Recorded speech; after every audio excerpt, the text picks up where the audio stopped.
El açdım Allah'tan istedim seni.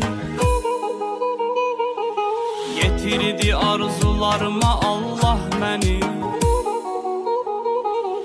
Axı ət dırnaqdan ayrı qalarmı? Belə övladdan heç doymaq olarmı?